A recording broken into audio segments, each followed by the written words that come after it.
सरमद के लफ्ज़ी मानी होते हैं एवरलास्टिंग। और सरमद तारिक यानी कि मैंने अपनी पूरी ज़िंदगी एक भरपूर तरीके से गुजारी है और मैं ज़िंदगी को बहुत अप्रिशिएट करता हूँ। और मैं अपने जाने के बाद भी देखना चाहूँगा कि मेरे जो नाम के मानी हैं वो एक लेगेसी छोड़ के जाएं और जितने भी लोग मुझे मिले हैं या मेरे बारे में जानते हैं वो भी अपनी ज़िंदगी को उतने ही भरपूर तरीके से गुजारें।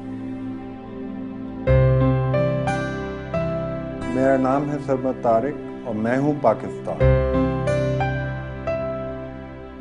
The way I see it is I am more of a storyteller और मेरी जो एक्सपर्टीज़ हैं स्टोरीज़ में वो मेरी अपनी ज़िंदगी की कहानी है। मेरी जो कुछ अचीवमेंट्स हैं जिनकी बेसिस पे मोटिवेशनल स्पीकिंग करता हूँ वो ये हैं कि मैं कंधों से नीचे पैरालाइज्ड हूँ और इस कंडीशन में मैंने एक वर्ल्ड रिकॉर्ड बनाया हुआ है। ड्राइविंग की थी मैंने खैबर टू कराची 33 घंटे। उसके बाद मैंने व्हीलचेयर मैराथन्स में पार्टिसिपेट किया और पहला पाकिस्तानी हूँ जो कि न्यूयॉर्क मैराथन पे पाकिस्तान की नुमाइंदगी करके फिनिशर मेडल के साथ वापस आया। 15 years old aspiring to become a boxer और पाकिस्तान की नुमाइंदगी करूँ ओलंपिक्स जैसे प्लेटफॉर्म पे। पर मैट्रिक की छुट्टियों में मैं गया हुआ था अपने कज़न्स के पास गुजरांवाला, तो वहाँ पे हम गुजरे थे एक नहर के पास से। मैंने फ़ौरन कमीज़ उतार के सर के बल वहाँ पे छलांग मार दी।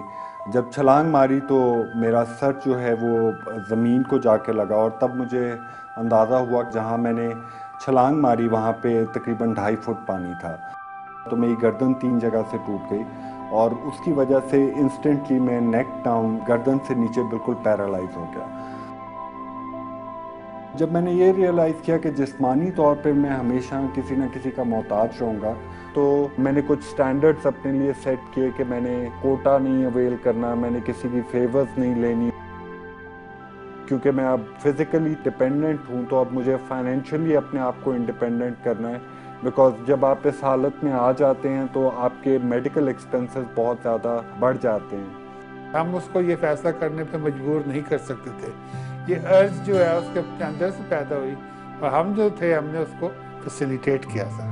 मेरा टारगेट ये था कि मैं अपने आप को एजुकेशन जितनी हासिल कर सकता हूँ वो करूँ ताकि उसकी बुनियाद पे फिर मैं अपनी नौकरी है या पेशा है वो बना के अपनी फाइनेंशियल इंडिपेंडेंस के गोल की तरफ पहुँचूँ।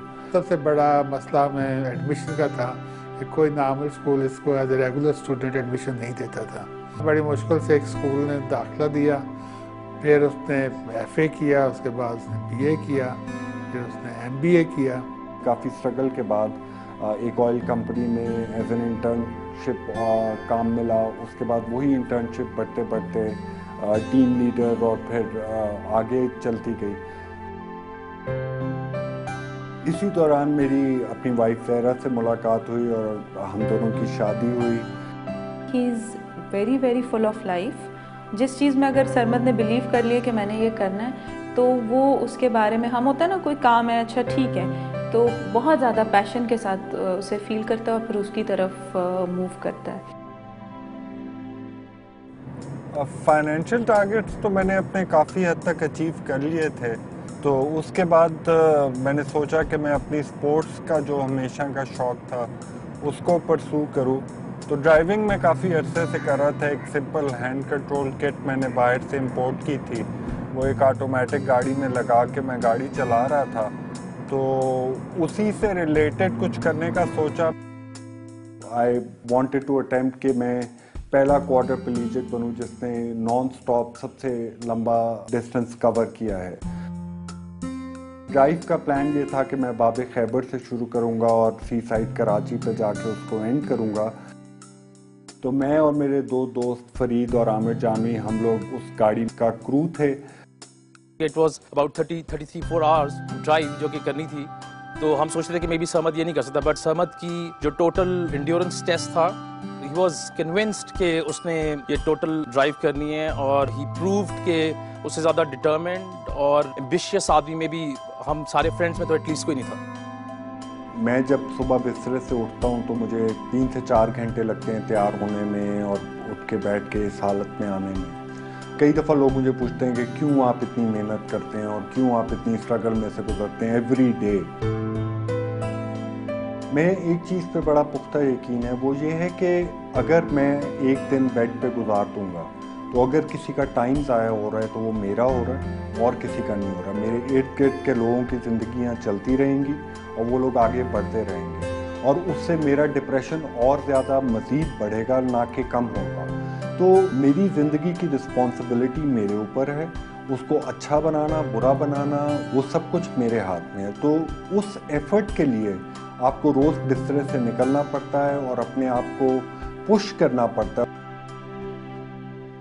मैंने इंटरनेट पे सर्च किया कि मेरी हालत में सबसे मुश्किल स्पोर्ट्स कौन सी हो सकती है, तो उसमें मैराथन्स का जिक्र आया और मैराथन जो होती है उसमें आपको अपनी व्हीलचेयर को अपने बाजुओं से पुश करना होता है और 42 किलोमीटर की एक रेस होती है। सरमद ने मैराथन का जब सोचा उस वक्त तक कभी सरमद वो रेसिंग व्हीलचेयर पे भी नहीं बैठा हुआ था और उसने कहा कि ये एक चीज़ है जो मैं कर सकता हूँ और मुझे करनी है।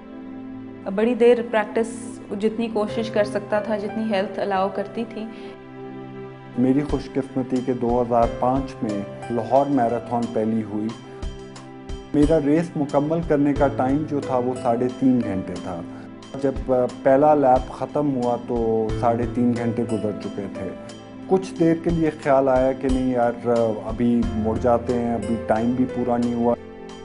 फिर एकदम ख्याल आया कि ये रेस मैं अपने लिए कर रहा था और मैं ये देखना चाहता था आया मैं इसको मुकम्मल कर पाऊँगा या नहीं। तो मैंने दूसरी लैब की तरफ रुख किया और ट्रैफिक के अंदर रास्ता बनाना शुरू किया। मेरे अटेंडेंट साथ आ गए, उन्होंने फ़ोन करके कुछ दोस्तों को कॉल किया, उन्होंने गाड़ियां साथ लगा लीं। कोई 7.5 घंटे में मैं वापस कराची स्टेडियम पहुंचा। मुझे कंसर्न था कि कुछ सरमद को इंटरनली ठीक है, मगर सरमद बिल्कुल ठीक बातचीत कर रहा था। बहुत सारे लोगों ने सरमद से पूछा कि जितना आप फिजिकली एग्जर्ट कर चुके हैं तो may be this should be the last venture जो कि भी आपने किए। और आई रिमेंबर एक बहुत छोटी सी स्माइल जो कि मे बी बहुत सारे लोग समझ ना सकते हों, बट फ्रेंड्स समझते थे कि ये कुछ और भी करेगा इसके बाद। इंटरनेशनल फोरम में पाकिस्तान की नुमाइंदगी स्पोर्ट्स के अरीना में करना चाहता था।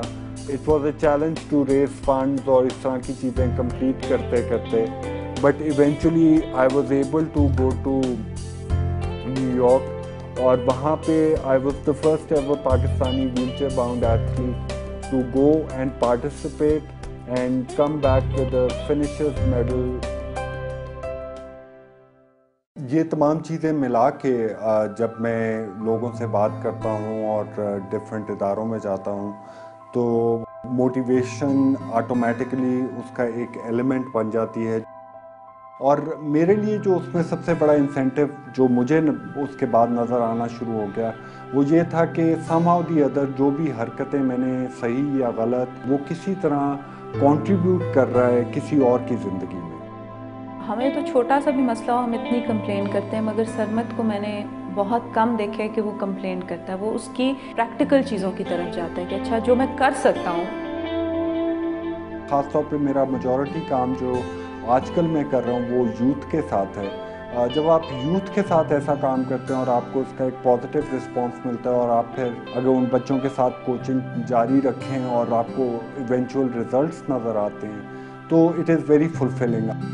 सरमद का जो एटीट्यूड है टुवर्ड्स लाइफ, उससे हम ये सीख सकते हैं कि जब हमारे पास बहुत सारी लिमिटेशंस हो तो हमने तब भी किस तरह गुजारा करना है। हमारे पास लिमिटेशंस हो तो हमें ग्रजेस के बगैर कैसे ज़िंदगी गुजारनी है। मैं एक चीज़ गारंटी से कह सकता हूँ, अगर आप अपनी वीकनेसेस को अपनी स्ट्रेंथ्स में कन्वर्ट करना सीख लें then sky is the limit और आप वो कुछ अचीव कर सकते हैं जो कि आपने कभी सोचा भी नहीं होगा कि पॉसिबल है।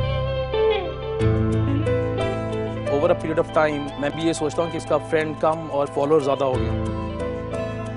वो चीज़ें ऐसे कर लेता है कि वो वाकई लगता है कि कोई चीज़ जो है वो इम्पॉसिबल नहीं है उसके। Keep it up. We are all proud of you.